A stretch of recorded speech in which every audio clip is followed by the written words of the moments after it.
A lot of you here tonight are getting ready to graduate or your students. It was just 4 short years ago that I graduated college and now run my own game development studio. So there were some good things and bad things that happened along the way that I'd like to talk to you about. Of course, as I mentioned, we got our start as a mod team working on a mod called Red Orchestra. Really, the key point I'd like to make about this here is we entered this contest called the Make Something Unreal contest. The contest allowed us to win some money, which helped us start a game studio, and gave us game engine licenses for the Unreal Engine. But one of the most important things that we learned during this time period was learning how to think outside the box. I know that it's something you hear a lot, thinking outside the box, but how do you really apply that? I'll give you a really good example about one way that we did that with the Red Orchestra team. Close to the end of the contest, there was a lot of other really talented mods coming up.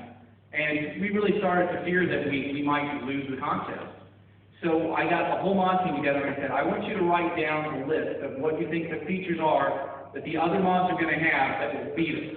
If a mod's going to beat us, what features is that mod going to have? Everyone on the team gave me the list of features, and I made a top 10 list. And then I got all of the team back together and I said, okay, see this list of the top 10 features that are going to beat our mod? Let's make our mod have those top 10 features.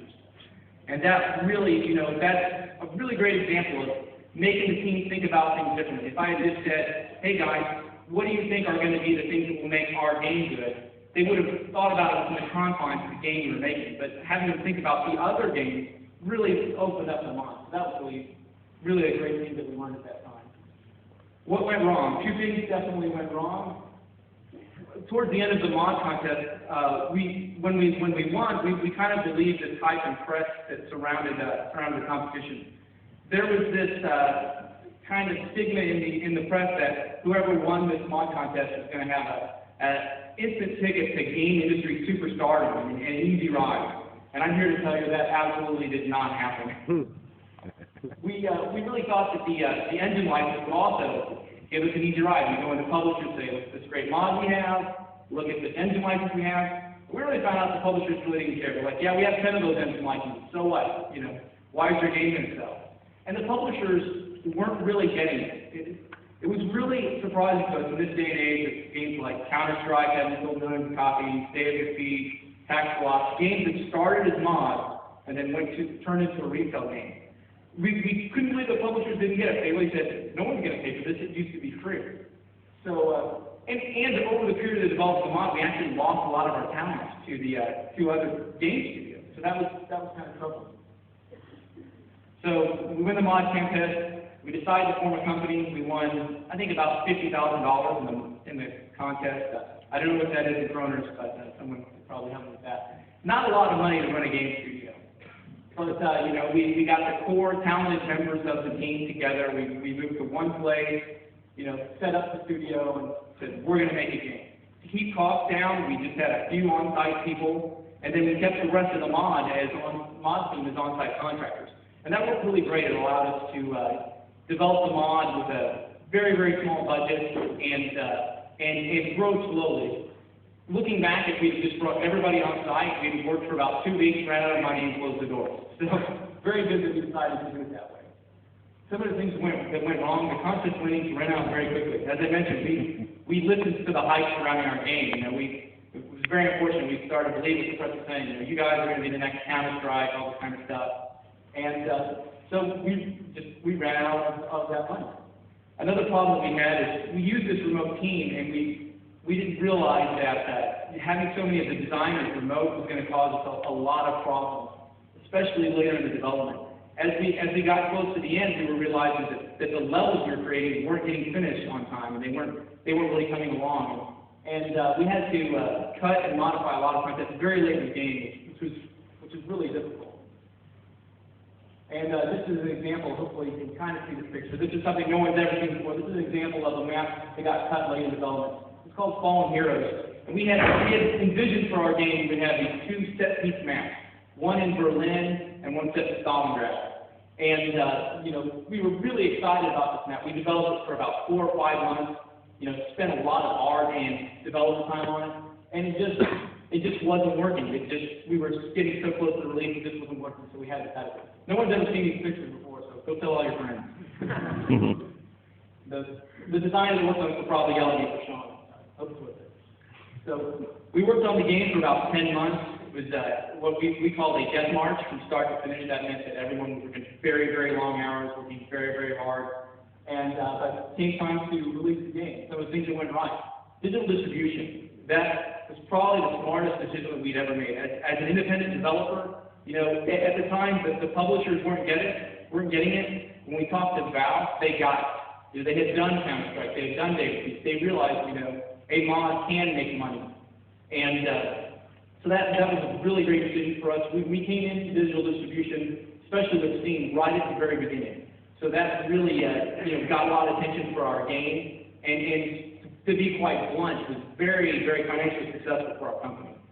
When you sell the game at retail, you know, everyone between the manufacturer, the publisher, the store that sells it, they all take a little chunk. When you sell digitally, there's just you and the customer. So the customer buys it, a month later you have money. Really, really great thing, especially considering we were out of money by the time we finished the game. Retail distribution, on the other hand, you know, it still has its place because we didn't make as much money off of retail, but getting it on store shelves all over the world got us a lot of players. And for a multiplayer game, you know, when someone buys a multiplayer game or they're thinking about buying a multiplayer game, they want to know that when they buy it, when they go to hop on a server, there's going to be people playing. And so even though we didn't make that much money off of retail, it got hundreds of thousands of people into and playing the game. And then they told their buddies, and they told their buddies. So that worked out really great. And you know, it was very exciting for us. It had always been our dream as a mod team to make a retail version of the game. And when it came out and the fans really liked it and got good review scores, that was very nice for us. Things that didn't go right with the release. Lack of marketing. I can't tell you enough if anyone here is going to try to do an independent game, just how important marketing is. And we seriously had none. We spent every dime that we had making the game. So when it came out, digital did pretty well right off the bat because Steam, they were able to put out ads and things on Steam to tell people it was out there. But when it went to retail stores, no one really knew what is this game, Red Orchestra. You know, if they played the mod, maybe they knew about it, but a lot of people didn't know about it. So what that did is, when it started to finally sell in retail, it had to sell because of word of mouth and reviews and good reviews and things like that. That was great, but because it started selling 3 or 4 months later, by that point all the retail stores started to mark down the price. So that was kind of a problem. Sub-licensing was a bad thing. I don't know if you know how that works, but essentially having a publishing deal where the publisher hires another publisher to publish your game, and then you get a percentage of a percentage. You know, we were looking at the sales figures because the game did really well in Europe, and it did actually really well in Scandinavia. I think that I like to say that our review scores got better the farther you went east. And in Scandinavia, we got some of our best review scores. And but we saw the sales figures, and we were getting very little money, and it was because of sub-licensing deals. There was also a lot of digital distribution growing pains because we were the first major non-source engine game on Steam. Having an Unreal Engine game on Steam, there were problems with loading times and things related to the digital distribution. And really, even though our game by itself did fine, when it was on the digital distribution system, it had problems, and our fans blamed us. And rightly so. It should have been right. You know, you can only look to yourself. But thankfully, those problems eventually got solved. And we had some issues with retail. Some really, looking back, they're kind of funny, sort of, you know, a 2-disc game and disc 1 and disc 2 have their labels mixed up, so that everybody puts disc 1 in and the game won't install. Real funny now, at the time, not so funny. I actually remember being at E3 and the game had just come out, and someone actually walked up to me at a game convention and said, "My game won't run. Look, the discs are backwards." Not very fun. Okay, so post-release support. One of the things that was really important for our game, we had a really close relationship with Valve because of working with them to release the game on Steam, and they really did a lot of mentoring with us.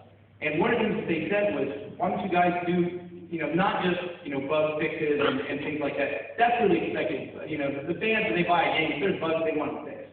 But what Valve suggested was to put out free map packs and free bonus updates to the game. And that worked out really great for us because as I mentioned before, we didn't have any marketing, but when we started putting out these free update packs every 2 or 3 months, not only were the fans that had bought the game very, very excited, they were very happy to get this free stuff that they, coming out after the game. But every time we did that, they got the game back in the news. There was a new news story, there was websites carrying news about the game, and they cut the game selling, 6 months, 8 months, a year and a half after it was released. And another great thing that we did was free week trials instead of just a regular demo. And that's something that's traditionally been used some in the MMO space, but hadn't really been used a lot in the multiplayer, the regular multiplayer game scene.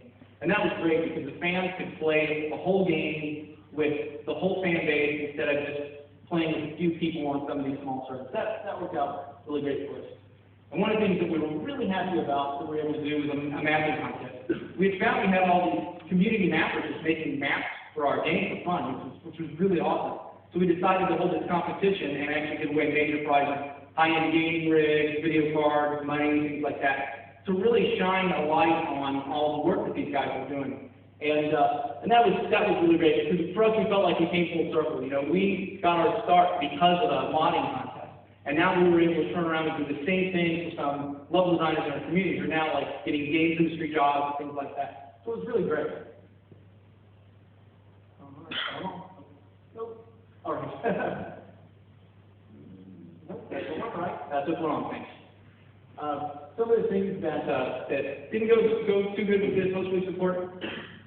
Game developers can have a tendency to fall in love with their game, and we absolutely did that. We spent, I don't know if I've ever said this publicly, but we actually spent a lot more on the free updates than we did on actually making the game for the original release. And we spent a lot of time. We really think that we should have started on our new game a little bit sooner. Another problem we found was judging a mapping contest. It took a lot of time. We had 50 or 60 map makers enter their map in the contest. To really give each one a fair shake, we had to test each map for about an hour. So 50 or 60 maps, 50 or 60 hours times everyone in your game studio means a couple of weeks completely gone out the door. And of course, hackers, cheaters, and griefers. Oh my. Yes, it was a dubious milestone. It actually reminded me of the band Nirvana. I heard a quote from Kurt Cobain that he really knew that Nirvana had arrived when Weird Al Yankovic did a parody song of Smells Like Teen Spirit. And we really knew that our game was getting popular when hackers started showing up and making hacks for our game. Kind of a dubious milestone. So yeah.